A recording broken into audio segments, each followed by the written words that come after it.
Hello everyone, আসসালামু আলাইকুম।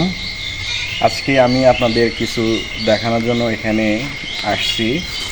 আমার সঙ্গে আপনারাও দেখেন, এইটা হচ্ছে জাকির এমপির বাসা রৌমারীতে। এই দেখেন জুলাইতে কতটা জনগণ ক্ষিপ্ত হয়ে এইগুলো কাজ করতে হয়। কত দামি গাড়ি, এই দেখেন এখানে টপ ইঞ্জিন পুরে সারখার হয়ে গেছে। এই যে এদিকে আপনি দেখান, এই গাড়ির অবস্থা, জনগণ এতটা খেপে গেছিল, পুরে ছারখার করেছে। এই যে পাশে আরেকটা, এটা তো মূলত মনে হয় হাইস ছিল, এটা হাইস। জি, এই গাড়িটাও একদম পুরে শেষ হয়ে গেছে।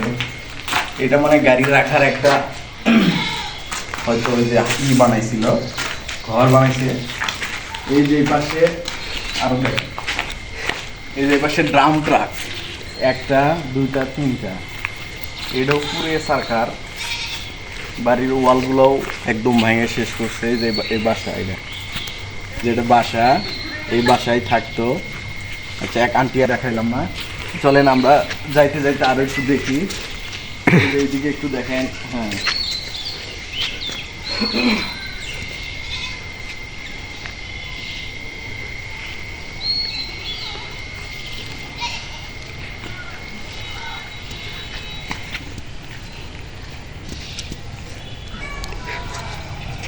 এখন এখন বর্তমান জাকির এমপির বাসায় ওনার শাশুড়ি থাকে আর কি, একটু বাড়ি টাড়ি পাহারা দেয়।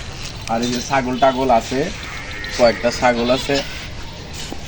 আর এইদিকে দেখেন, এই যে বড় ওনার নিজস্ব মনে হয় ছিল। এই দেখেন শুধু এই যে টায়ার টুয়ার কিছু নাই, যে টায়ারের শুধু এই জিআই তারগুলো আছে। এই এগুলো টায়ার পুরে শেষ, পুরা গাড়ি একদম যন্ত্রপাতি পুরে খার হয়ে গেছে। এদিন ইট মনে হয় ইট নিয়ে আসছিল ভবিষ্যতে কাজ করার জন্য, তো বাসায় নাই। ওই যে সামনে দেখেন, দূর থেকে দেখা যায় জিট মিট ভাঙ্গে একদম সারখার করে ফেলছে। তো জায়গাটা একদম মনে হয় যে বাসায় আগুন দিয়ে একদম হট করে ফেলছিল। জানি যাইতে গেটটা দেখাই, তারপরে দেখেন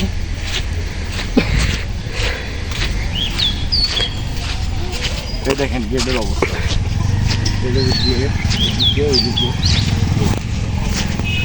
এই যে পাশে এটা মনে হয় যে তার বাসায় ঢুকতে পারমিশনের একটা ছিল আর কি, ছোট ল্যাব বা রুম ছিল, এটাও ভাঙে একদম খার করছে। দুইটা গরু আছে, আর এই দেখেন এই গেট মেট ভাঙে একদম খার করে দিচ্ছে। তো সবাই ভালো থাকেন, সুস্থ থাকেন, আল্লাহ হাফেজ। যারা আসবেন রৌমারী বাজারের ওই শাপলা চত্বরে এই পূর্ব পাশেই একটু আসলেই দেখা যাবে। তো সবাই ভালো থাকেন, আসসালামু আলাইকুম।